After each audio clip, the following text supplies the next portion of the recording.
One of the key things to do whenever you've delivered a presentation is to reflect on it.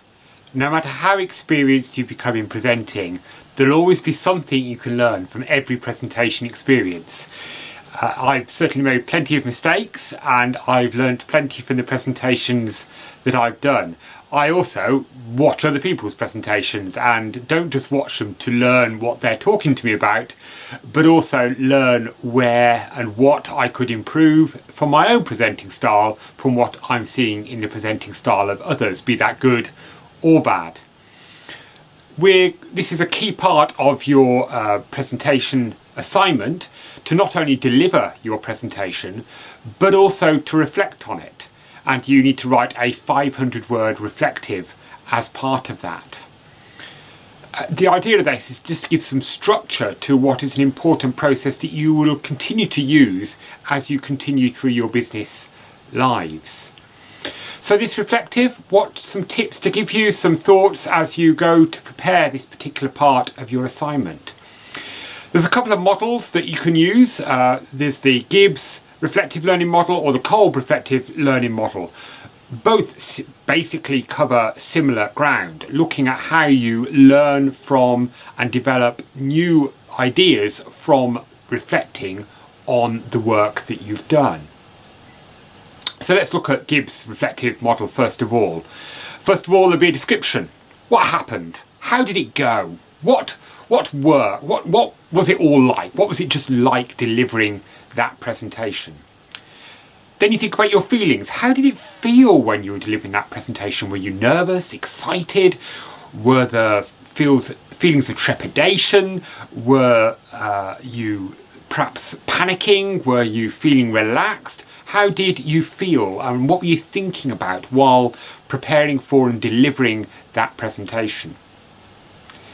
Think about what was good and what was bad, the evaluation. What was good about your presentation? What worked well? What were the things that you can really make sure that you do for the future? And more importantly, quite often, what didn't work quite so well? What was bad about your presentation? What could you improve for the future? What areas and tweaks can you make for future presentations? Analysis.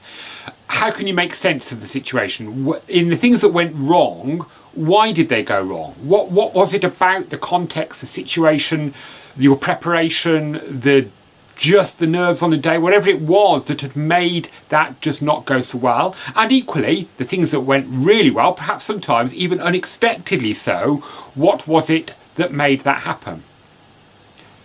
Crucially then, we've got the conclusion. What else could you have done? What to correct those things that didn't go so well? Or just generally, how could you make that presentation fly even better the next time you deliver it?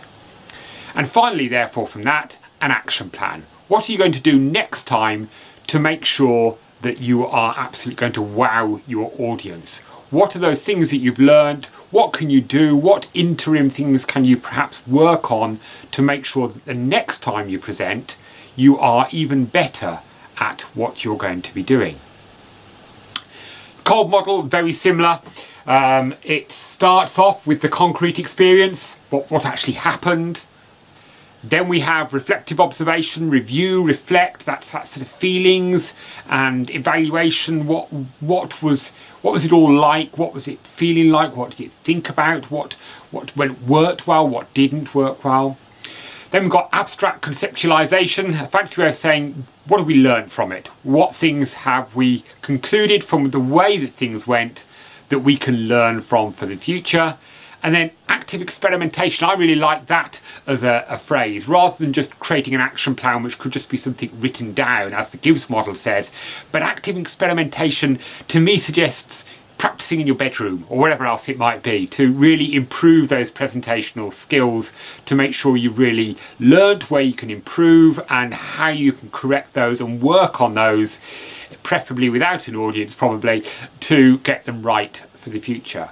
So those are two reflective learning models. Those are ways of approaching, ways of thinking through your presentation. So you can learn from your mistakes, learn from what went well, put in some place some actions to make sure you deliver an even better presentation for the future.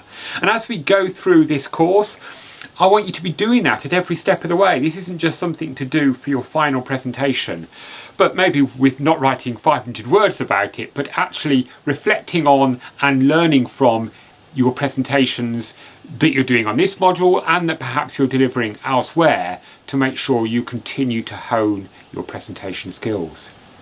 A few tips when it comes to writing those 500 words.